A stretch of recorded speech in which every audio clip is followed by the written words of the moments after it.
Salam, salam outsider, le débrief commence maintenant. Le Paris Saint-Germain l'emporte aujourd'hui 3-1 à domicile face à Saint-Etienne. On va être très sérieux, cette équipe du PSG là, encore une fois, et je ne vous apprends rien, en Ligue 1, il baisse le rythme. Il lève le pied de l'accélérateur. Moi, je ne les comprends pas franchement. C'est-à-dire que là où tu vois certaines équipes qui, dans leur championnat, dominent de fond en comble, eh ben, le Paris Saint-Germain, en plus de 10 ans, depuis que les Qataris sont arrivés, ils ont tellement dominé que maintenant, ils en ont marre en fait de dominer, j'ai l'impression. Les gars arrivent, ils savent qu'ils jouent Saint-Etienne, ils savent que Saint-Etienne, ils sont mal barrés en championnat. Saint-Etienne, c'est une des pires défenses du championnat. Eux, c'est une des meilleures défenses, une des meilleures attaques du championnat. Ils forcent même pas. Ils forcent même pas. En début de match, ça joue de manière nonchalante, je trouve. Au milieu de terrain, tu as l'impression qu'il y a encore une fois une cassure entre la défense et l'attaque. Et donc, du coup, Danilo Pereira se permet de faire une erreur qui lui coûte cher parce que derrière, Bouanga capitalise automatiquement 1-0 pour Saint-Etienne. À partir de ce moment-là, à partir du moment où le PSG à domicile en Ligue 1, ils se font mener au score, et ben tu as l'impression qu'il y a un sursaut d'orgueil et à partir de ce moment-là, ils commencent à appuyer sur l'accélérateur. C'est-à-dire qu'ils commencent le match, ils lèvent le pied de l'accélérateur, ils n'ont pas envie de trop forcer, ils n'ont pas envie de trop se faire chier, mais dès que tu commences à les emmerder, eux ils viennent te montrer que c'est eux les réfés dans le championnat. Et effectivement, force est de constater que la meilleure équipe du championnat, c'est le PSG. On peut parler jusqu'à demain, ils peuvent perdre, c'est vrai, c'est des choses qui arrivent. Mais en championnat, sincèrement, quand cette équipe-là décide de dérouler, elle est difficilement arrêtable. Et c'est à l'image du trio offensif qui a été mis en place aujourd'hui. Et même, j'ai envie de dire, le quatuor offensif qui a été mis en place aujourd'hui. Parce que dès que Kerrer sort, la physionomie du match change. La physionomie du match change. Danilo Pereira, ces derniers temps, il était seul au milieu de terrain. À côté, il y avait Verratti, il y avait etc. Mais Danilo Pereira, c'est lui qui avait le rôle de rétention devant la défense. C'est lui qui faisait que la défense du Paris Saint-Germain jouait à 3. C'était lui le régulateur, c'était lui le dernier rempart avant que tu arrives à Marquinhos et Kimpembe. Dès que je dis le Paris Saint-Germain était en possession de balle, Achraf Hakimi prenait le couloir, Mendes prenait le couloir, Kimpembe se plaçait en défenseur central gauche, Marquinhos dans l'axe et Danilo Pereira sur le côté droit. Danilo Pereira, tu as l'impression que c'est ce changement tactique-là, cette adaptation tactique-là qu'il a eu à voir ces derniers temps qui fait qu'il se retourne comme un tocard et Bouanga en profite.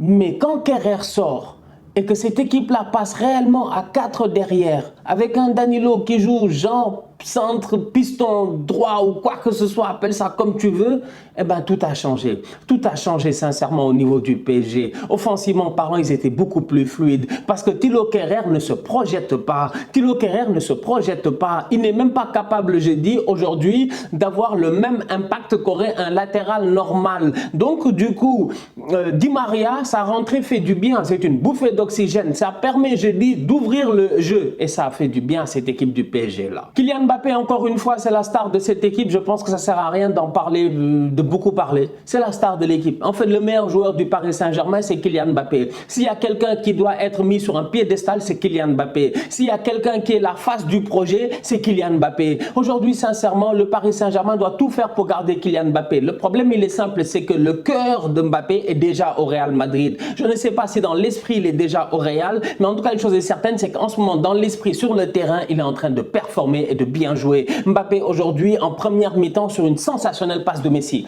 Sensationnelle passe de Messi, je dis. Messi met le ballon dans l'espace parce qu'il sait que Mbappé a la vitesse pour prendre l'avantage sur les défenseurs et c'est ce qui s'est passé. Mbappé vient frapper, Bernardoni ne se gère pas, il peut faire l'arrêt. C'est ce même Mbappé-là qui en deuxième mi-temps vient claquer son doublé. C'est ce même Mbappé-là qui en deuxième mi-temps vient faire un superbe centre. Un centre extraordinairement bien positionné, je dis bien placé pour Danilo Pereira qui vient claquer une tête et qui se rachète de son erreur lors de la première mi-temps. Donc sincèrement, Kylian Mbappé, encore une fois, 2 buts, une passe décisive, pas grand chose à dire. Le standing ovation du Parc des Princes en son encontre à la fin du match est largement mérité. C'est un très grand joueur, on le savait déjà. Et en plus de ça, il est sérieux. Moi, ça qui me plaît avec Mbappé, c'est que Mbappé, il est sérieux. Il y a certains grands joueurs, tu regardes, il y a des jeunes, tu sais qu'ils ont le potentiel d'être de grands joueurs ou ils sont déjà sur le chemin d'être des grands joueurs, mais il y a quelque chose que tu sais ne marche pas. Mbappé, il est sérieux. Et le sérieux va faire la différence dans sa carrière. Bravo à lui. Léo Messi est largement critiqué en ce moment alors qu'il a claqué quoi? Sa 9e ou sa 10e passe décisive? J'ai arrêté de compter, mais dites-moi dans les commentaires. Léo Messi claque passe décisive sur passe décisive. Et Léo Messi, sincèrement, ceux qui doutent de lui, je me pose des questions à savoir pourquoi vous doutez de Messi? Pourquoi vous doutez de Messi? En fait, moi, je ne sais pas qu'est-ce qui vous est arrivé dans la vie pour douter de Messi. C'est peut-être parce que vous êtes fan de Cristiano Ronaldo et vous êtes incapable de voir la différence entre les deux joueurs. Mais ces deux joueurs qui ne sont pas pareils. Ils ont évolué dans le même championnat, au même moment. La rivalité a été dure, il a été intense entre deux grands clubs et deux grands joueurs. Il n'y a pas de problème, ça nous a fait plaisir. Mais aujourd'hui, je dis, il faut accepter certaines choses telles qu'elles sont. Cristiano Ronaldo est un buteur, c'est ce qu'il fait, c'est marquer des buts, claquer des buts. C'est de dire, n'importe quel ballon dans la surface de réparation, si le ballon, je dis, est à moins de 50 cm de son corps, normalement, il doit marquer un but parce que c'est Cristiano Ronaldo. Cependant, Léo Messi, durant sa carrière, marquer des buts, il l'a fait. Il y en a beaucoup qui oublient, mais le gars a quand même mis une saison ici à 91 buts, si je ne me trompe pas, sur une année civile. Près de 90 buts, 91 buts. C'est-à-dire que cette statistique-là, jusqu'à présent, à elle toute seule, peut clore tout débat. Léo Messi, c'est un malade.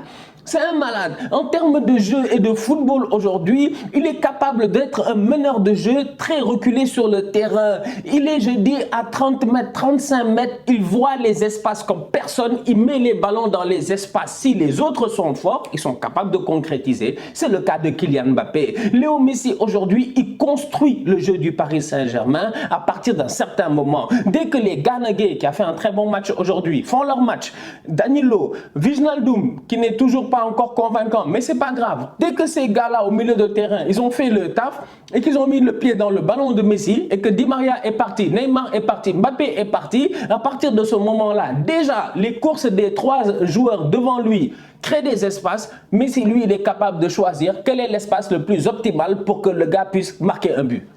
C'est la force de Messi, franchement. Donc ça, on ne peut pas le lui enlever. C'est-à-dire qu'il faut... Moi, je ne comprends pas les...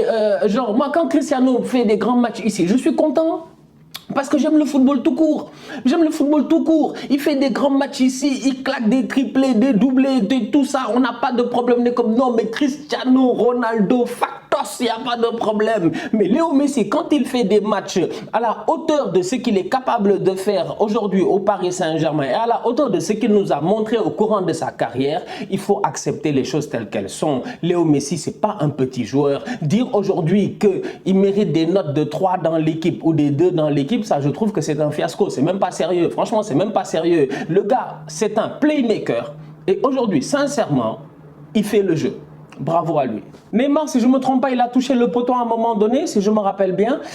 C'est dommage encore une fois, il aurait pu marquer, ça aurait fait du bien, mais c'est pas grave parce que Neymar, petit à petit, il va reprendre le rythme. Le plus important, c'est qu'il ne se blesse pas. À un moment donné, j'ai l'habitude de le dire, il faut juger les joueurs par rapport à leur contexte. Neymar, on sait qu'il sait jouer au football. Donc dire que Neymar est nul, c'est du n'importe quoi. Franchement, c'est de la méchanceté gratuite. On peut dire que Neymar ne se gère pas à un moment T, à un moment donné, ou dans un match, je dis bien cité, on peut dire que Neymar ne se gère pas. Mais dire que Neymar c'est un tocard, c'est quand même un blasphème footballistique. Le problème de Neymar aujourd'hui, c'est le rythme. Il faut qu'il prenne du rythme. Neymar, déjà, il a l'habitude de se blesser. Donc, je suis convaincu que dans un coin de sa tête, il a peur d'une rechute. Il a peur de se reblesser. Donc, une fois que cela va passer, une fois que Neymar va revenir, je dis, au top de son niveau, au maximum de ses capacités, je suis sûr et certain qu'offensivement parlant, il pourra être intéressant. Pour le moment, c'est un Neymar qui est de retour et on attend de voir mieux.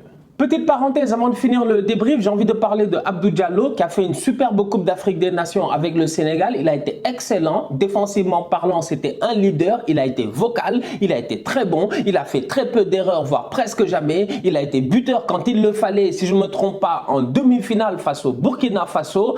C'est ça, non? Quand il y a eu la reprise de volée de Kalidou Koulibaly. Donc c'est pour dire à quel point Abdou Diallo était en pleine confiance. Et là, en ce moment, il cire le banc du Paris Saint-Germain. Je comprends qu'avoir une place au PSG, c'est compliqué. Je comprends que Presnel Kimpembe est un joueur de l'équipe de France, que Marquinhos est un joueur du Brésil. Tout ça, on est tout à fait d'accord. Cependant, quand même, J'espère que Abdou Diallo va retrouver du temps de jeu. J'espère qu'il aura l'occasion, je dis bien, de grappiller quelques minutes, de rester en confiance, de rester surtout sur son bon rythme qu'il avait. Parce que nous, il y a une chose qu'on n'oublie pas, c'est que on est quoi aujourd'hui? On est à la fin du mois de février. Dans 3 semaines, si je ne me trompe pas, environ un peu plus de 3 semaines, le Sénégal devra jouer face à l'Égypte back-to-back au Caire et à Dakar pour un match important de qualification, le dernier barrage pour la Coupe du Monde 2022 au Qatar. Donc Abdou Diallo qui est quand même titulaire dans notre charnière centrale avec Kalidou Koulibaly, j'aimerais le voir jouer. Maintenant c'est compliqué, les réalités sont là,